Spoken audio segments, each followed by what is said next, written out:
russosbrand.com, where the pros are the pros. Lions, Tigers, Bears, and head. They trolled CM Punk pretty bad during the match. Kenny Omega bit Pac's arm, referencing his arm getting bitten in the after scrum brawl. One of the Bucks pretended to botch a move in the exact same way that CM Punk really botched that move in an earlier match in the year. And then Kenny Omega used CM Punk's finisher in the match for somebody to kick out of. And now they've also put into their YouTube series, Being the Elite, in the last 2 episodes, they've put in there the crowd chanting F CM Punk. I don't, my opinion on this. I don't agree with this at all.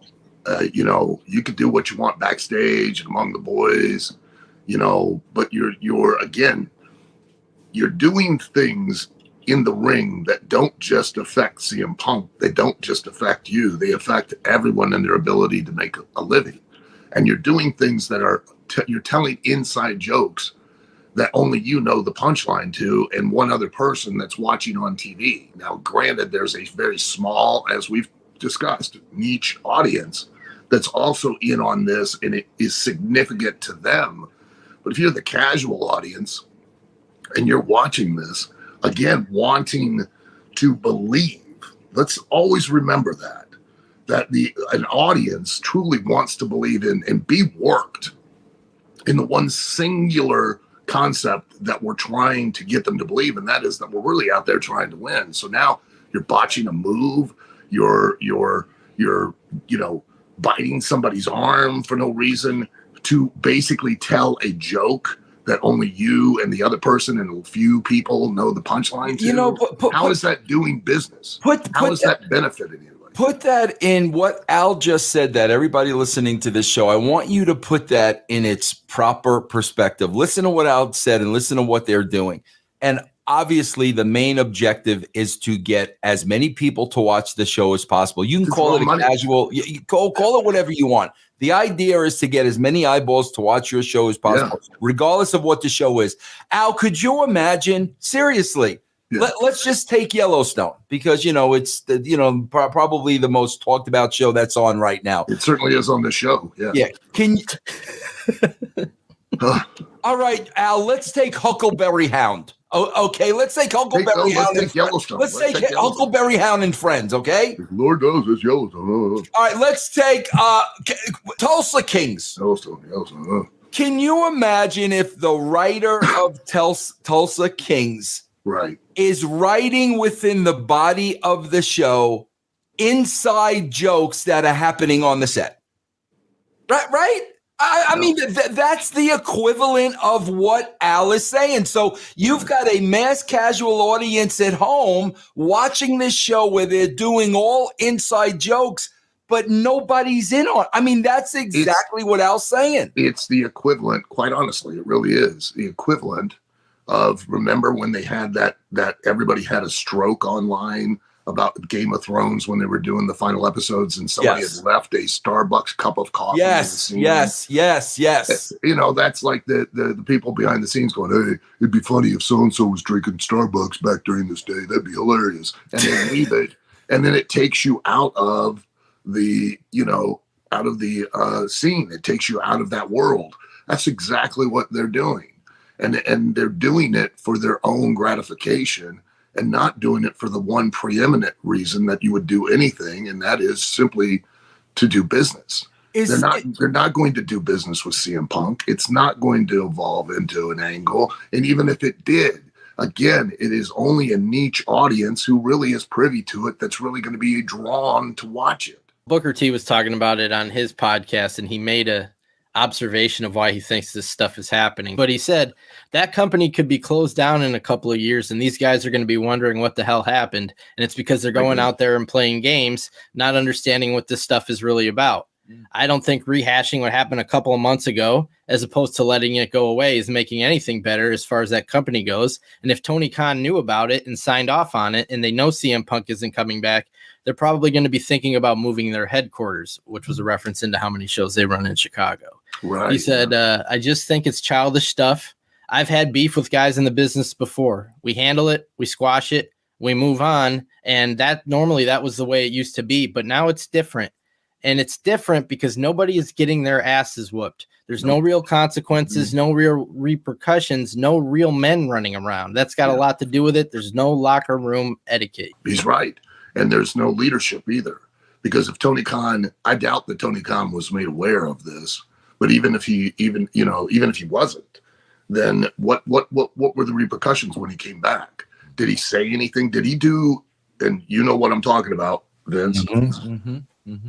This. Yeah. Because if that had happened in WWE and back when the old man was there, I'm telling you, the minute those three came walking back through the curtain, it would be this and come here, and then they would get their asses brutally, verbally decimated right there, right as they came back through the curtain. And you never wanted the pull the glasses down, come here conversation. You did not want that.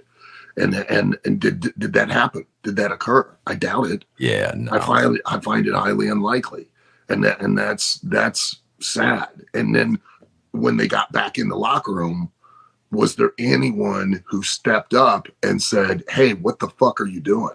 Why are you doing that out there?" That kind of bullshit affects all of us. Bro, how are you going to, Al, think about what you said? I'm with you 1,000%. I'm sorry to interrupt you, but Al, you got to keep one thing in mind. I think you're forgetting. Bro, these guys, all three guys are executive VPs. So which one of the boys is going to say that to an executive VP, bro? Again, there has to be that delineation. We have discussed this numerous times between the boys and the office. You can't have someone straddling the fence. You can use them in special occasions, a person who's in the office, and bring them out and try to capitalize on them within the framework of being in the ring. But you can't give somebody a full-time position with responsibilities and authority that are also in front of the camera. Regardless of what you say, history has shown that if you have a talent who has authority and power and responsibilities backstage, it bleeds over into what their performance is in front of the camera. You can't do it. Hey, Al, let me ask you a question. Let's just take the WWE locker room, for example. Everybody knows, it's always talked about. It's always legendary. Taker was the locker room leader. Yes. So say something like that were to happen back then. Yeah. And the other boys knew it, like exactly like what you just said. Now, would there be a line of people ready to, reprimand them, man to man, boys to boys, or would you usually leave that up to one guy? How would that work? It would depend, but usually it was not just Taker, but there would be, he would bolster it because of his respect within the locker room. There'd be him and at least a few others. And, and then it would be, you'd have heat in the locker room. A lot of the boys, would now distance themselves and would not, and they'd make their opinion known at various points and times. But they would distance themselves because they now know you've got heat with Vince, and they don't want to associate themselves. Am I right? Correct. And you've got heat with the locker room, which means now if somebody comes to me and they go, "Hey, we need you to work with Kenny tonight," I'm like, "I ain't working with that guy." That's the one thing everybody has forgotten. Part of the intrinsic part of the etiquette of why we do what we do within the wrestling business, why that etiquette is so important, is that you can come to me and say, "I need you to do X, Y, Z." And I go, "I don't want to do that with that guy." Why? Well, because last week he was out there and he did blah, blah, blah, blah. And that's BS, man. That throws all of us under the bus. I'm not doing business with the guy. I'm not going to put him over, or I'm not going to work with him. Go find somebody else. Yeah, you can. And granted, I mean, you got to have a self-belief, but let's face it. I mean, you have to have any kind of success in the wrestling business, you have to have a tremendous amount of self-belief, and you've got to the point where you go, "You know what, that was wrong. I ain't doing business." That was like, if a guy was really particularly stiff, worked, not tight, worked stiff. He could hurt you. The top guys would be watching that and watching him working stiff with other guys and be like, "You know what? I ain't working with that guy. Yeah. I ain't, and now you can't make money.